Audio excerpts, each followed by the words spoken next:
15 kabanata. Tayo ngang malalakas ay nararapat mangagbata ng kahinaan ng mahihina, at huwag tayong mangagbigay lugod sa ating sarili. Bawat isa sa atin ay magbigay lugod sa kanyang kapwa, sa kanyang ikabubuti sa ikatitibay. Sapagkat si Kristo man ay hindi nagbigay lugod sa kanyang sarili, kundi gaya ng nasusulat, ang mga pag-alipusta ng mga nagsisialipusta sa iyo ay nangahulog sa akin. Sapagkat ang anumang mga bagay na isinulat ng una ay nangasulat dahil sa ikatututo natin, upang sa pamamagitan ng pagtitiis at pag-aliw ng mga kasulatan, ay mangagkaroon tayo ng pag-asa. Loobin nawa ng Diyos ng pagtitiis at paggiliw na kayo ay magkaisa ng pag-iisip sa isa't isa ayon kay Kristo Jesus, upang kayo na may isang pag-iisip sa pamamagitan ng isang bibig, ay luwalhatiin ninyo ang Diyos at Ama ng ating Panginoong Hesukristo. Sa ganito'y mangagtanggapan kayo, gaya naman ni Kristo na tinanggap kayo sa kaluwalhatian ng Diyos. Sapagkat sinasabi ko na si Kristo ay ginawang ministro ng pagtutuli dahil sa katotohanan ng Diyos, upang kanyang mapagtibay ang mga pangakong ibinigay sa mga magulang, at upang ang mga hintil ay makaluwalhati sa Diyos dahil sa kanyang kahabagan.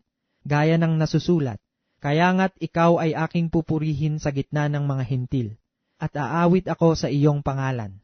At muling sinasabi niya, makigalak kayo, kayong mga hintil, sa kanyang bayan. At muli, purihin ninyo ang Panginoon, kayong lahat ng mga hintil, at purihin siya ng lahat ng mga bayan.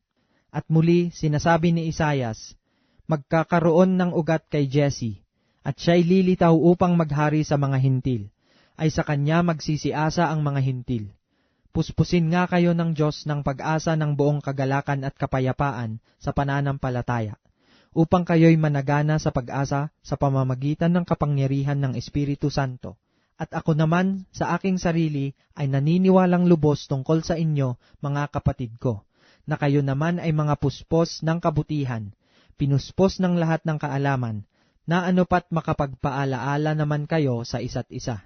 Ngunit sinulatan ko kayo na may dakilang kalayaan na bilang pagpapaalaala sa inyo, dahil sa biyaya na sa akin ay ibinigay ng Diyos, upang ako'y maging ministro ni Kristo Jesus sa mga hintil, na nangangasiwa sa ebanghelyo ng Diyos, upang ang mga hintil ay maging kalugod-lugod na handog, palibhasa'y pinapaging banal ng Espiritu Santo.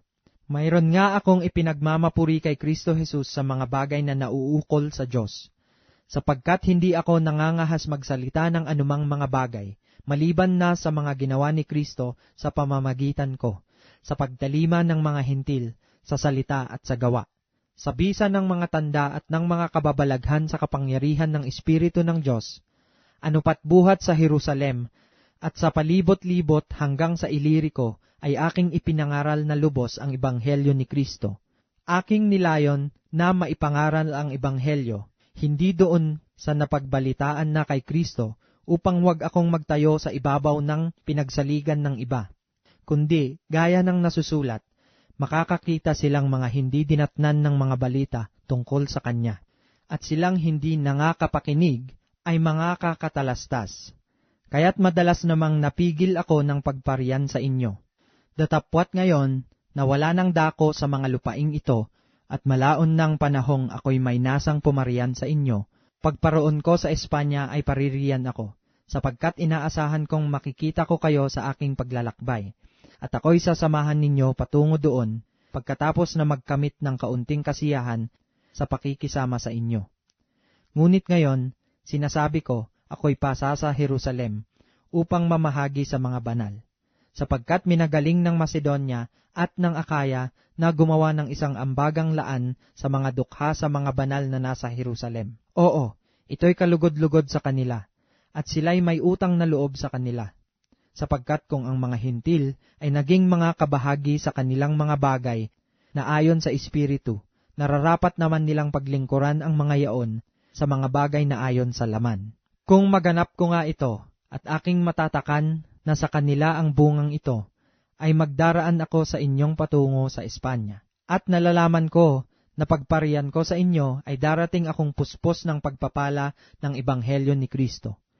Ngayoy ipinamamanhik ko sa inyo, mga kapatid, alang-alang sa Panginoon nating Hesukristo at sa pag-ibig ng Espiritu, na kayo'y makipagsikap na kasama ko sa inyong mga pananalangin sa Diyos patungkol sa akin, upang ako'y maligtas sa mga hindi nagsisisampalataya na nangasa Judea, at nang ang aking pamamahagi sa Jerusalem ay maging kalugod-lugod sa mga banal, upang sa pamamagitan ng kalooban ng Diyos, ako'y makarating sa inyo na may kagalakan, at ako'y makipamahinga sa inyo.